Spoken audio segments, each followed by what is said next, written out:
कि एमएलए केवल मदद करने वालों के नहीं होता बल्कि नहीं मदद करता उसका भी एमएलए होता है। और एमएलए रहूं नहीं रहूं, लेकिन आपके प्रति मैं कभी भी गैर जिम्मेवार नहीं हो सकता। अगर आप मेरे पास अपने दुख और दर्द को रखने का काम नहीं करेंगे तो मैं क्या समझूंगा कि आपके क्या दुख दर्द है। आप अगर बात हमसे करते हैं और उसको मैं अनसुनी कर दूं तब तो आपके मन में जो शंका है उस शंका को मन से निकालिए। यह औध बिहारी चौधरी से बात आप कर रहे हैं जिसके दामन में कहीं दाग नहीं है।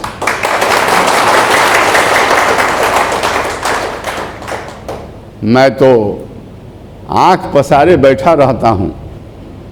15 वर्षों से मैं चुनाव हार रहा हूं और चुनाव हारने का कारण जो है वो तमाम आप लोग पूछते हैं, उसको मैं नहीं कहूँगा कि मैं क्यों हार रहा हूं।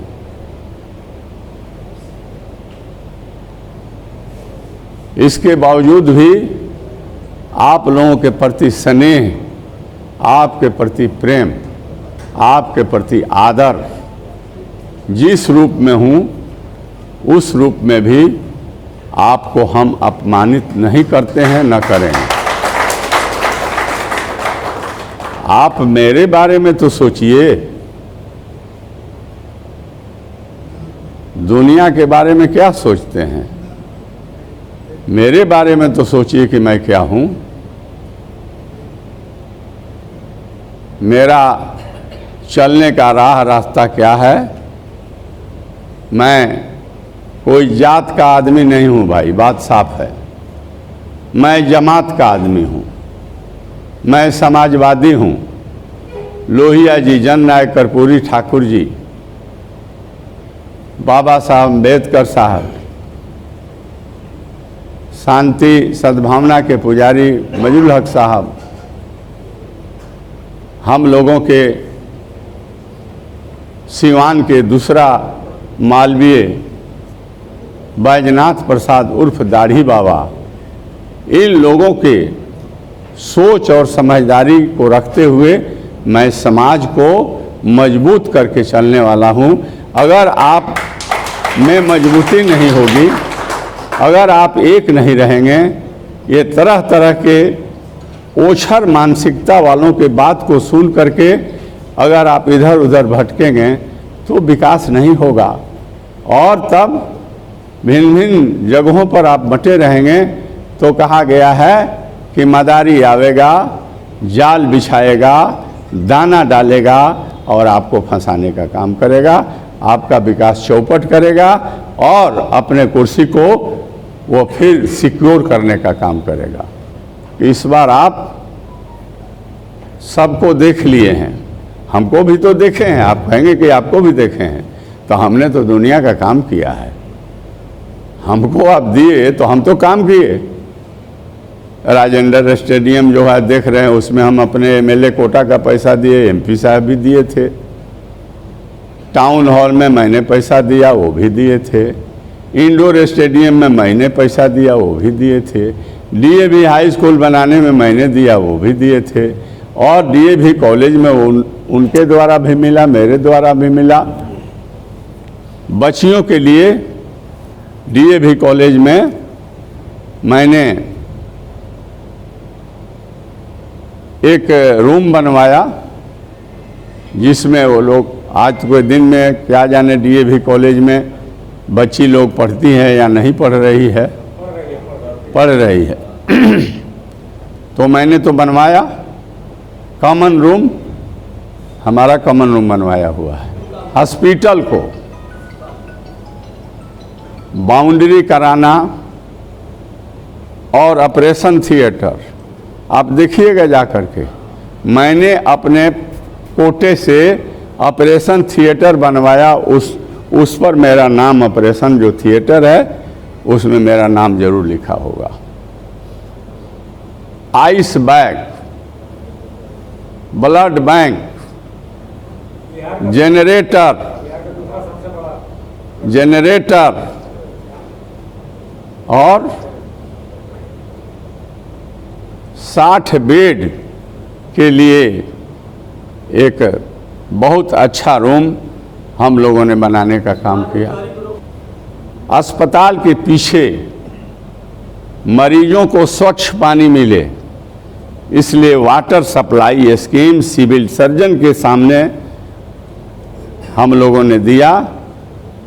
कुछ वार्ड को भी उससे पानी मिलता है और हॉस्पिटल को मिलता है।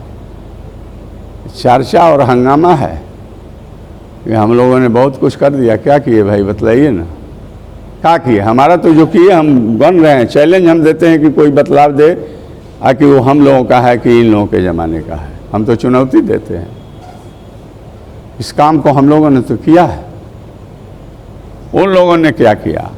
दुख के साथ कहना पड़ता है कि आपका सब डिवीज़न था और सब डिवीज़न में वह सिवान सदर हॉस्पिटल डिस्ट्रिक्ट बोर्ड का अस्पताल था। बाद में सब डिवीज़न हुआ तो अनुमंडल हॉस्पिटल हुआ। लेकिन यहाँ दो महानुभाव मिनिस्टर बने और आज तक सिवान सदर अस्पताल को जिला अस्पताल का दर्जा आज तक नहीं मिला। अगर हुआ रहता तो कितनी फैसिलिटी बढ़ता और हम लोग लाभ उठाते, मरीज लाभ उठाते। इंडोर स्टेडियम हम लोगों ने बनाया।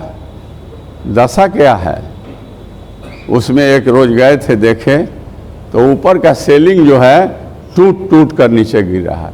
उत्तर बिहार का सबसे इंडोर स्टेडियम इंडोर गेम के लिए अगर कहीं स्थापित है तो वह सिवान का इंडोर स्टेडियम है। उसको रिपेयर तक नहीं किया गया, जबकि उसको भाड़े पर दिया जाता है। उस पैसे से भी अगर जनप्रतिनिधि लोग चाहते, प्रेशर बनाते तो बहुत रुपया जमा होगा। आप बुक कराते हैं तो उससे भी बहुत कुछ हो सकता है, तो कुछ तो नहीं हुआ। Over bridge, Lalu ji minister थे, हमने प्रयास किया, एमपी साहब प्रयास किए और हम लोगों ने ओवर ब्रिज बनवाया जो आज सेवा दे रहा है। इन लोगों के ज़माने में क्यों नहीं सिसवन में इन लोगों ने, सिसवन ढाला को क्यों नहीं ओवर ब्रिज बनवा दिया? बनवाना ना चाहिए। हम तो बनवाए, आप लोग क्या किए? विकास पर अगर बातें हो तो वो लोग बैठ करके सामने बात नहीं कर सकते हैं। हम इसलिए बोलते हैं कि हमारे सामने उपलब्धि है और वो परमानेंट स्ट्रक्चर है जो दिखलाई दे रहा है। शहरों में पीसीसी, कसेरा टोली वगैरह का जो पीसीसी हम लोगों का कराया हुआ है। ये लोग क्या कराए हैं? कुछ नहीं। इन लोगों के तो मन लगता है कौन सी लगाने के लिए, solar solar solar solar. PCC road नहीं बनेगा, नाला नहीं बनेगा और सारे काम नहीं होंगे, लेकिन सोलर जरूर लगेगा। हम अपने ज़माने में एक भी सोलर नहीं लगवाया। मैंने कहा कि सोलर ये कब तक बैटरी चलेगा, कब ख़त्म हो जाएगा, तो सोलर किस काम के रह जाएगा। और नीतीश कुमार के लोग, और नीतीश कुमार जी से मेरा प्रश्न है कि बिजली को जब इतना ज़्यादा बढ़िया बना दिए हैं, कहते हैं कि बिजली में बिहार स्वावलंबी हो गया है, तो अब सोलर की क्या ज़रूरत थी? उनके लोग सोलर लगा कर प्रमाणित किए कि बिजली ठीक ठाक नहीं है, हम लोग सोलर दे रहे हैं कि लोगों को प्रकाश मिले। वोट देना, प्रतिनिधि जिताना तो जनता मालिक है, आपके हाथ में है। लेकिन मैंने क्या किया, हमारे समय में क्या हुआ, आज क्या हुआ है, जो सिवान जो है नरक बना हुआ है। 38 वार्ड चुनाव के लिए मैंने दौरा किया। जो स्थिति देखे हमको तरस आ गया कि ये क्या हो गया है। नाला नहीं है, रोड नहीं है, सब कष्ट परेशानी यहाँ के लोग झेल रहे हैं। कचरा काम बार हर वार्ड में लगा हुआ है, सफाई का कोई व्यवस्था नहीं है, तो दुखद है। आप स्वच्छ भारत की बात करते हैं, भारत में ही सीमान है, कितना बढ़िया स्वच्छ बना हुआ है, कहीं कुछ नहीं भाई।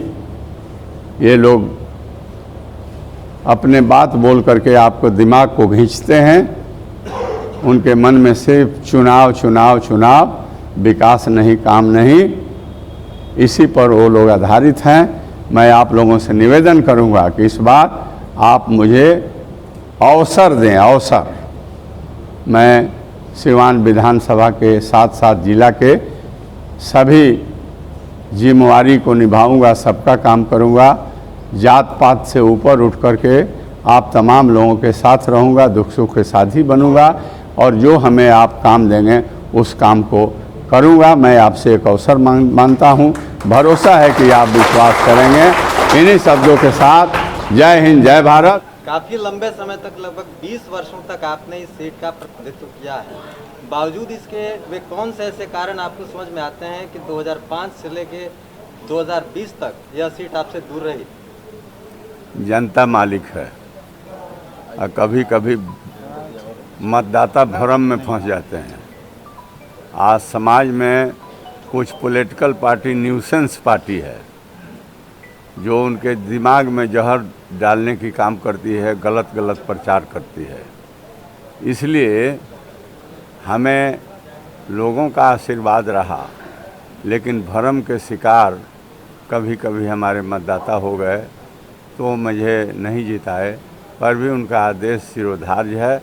और मैं वैसे ही लगन के साथ हार जाने के बावजूद भी निरंतर गति से लोगों को बीच जाना, उनका काम करना, दुख सुख में शामिल होना, यह काम करते रहा हूँ।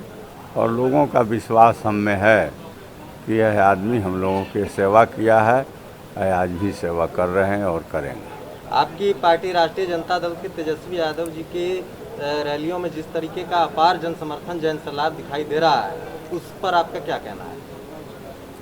15 बरस के बिहार में जो कुशासन है, उस कुशासन से, इस शासनिक व्यवस्था से बिहार की जनता ऊब गई है, तो बदलाव चाहती है, इन लोगों के सुनना नहीं चाहती है।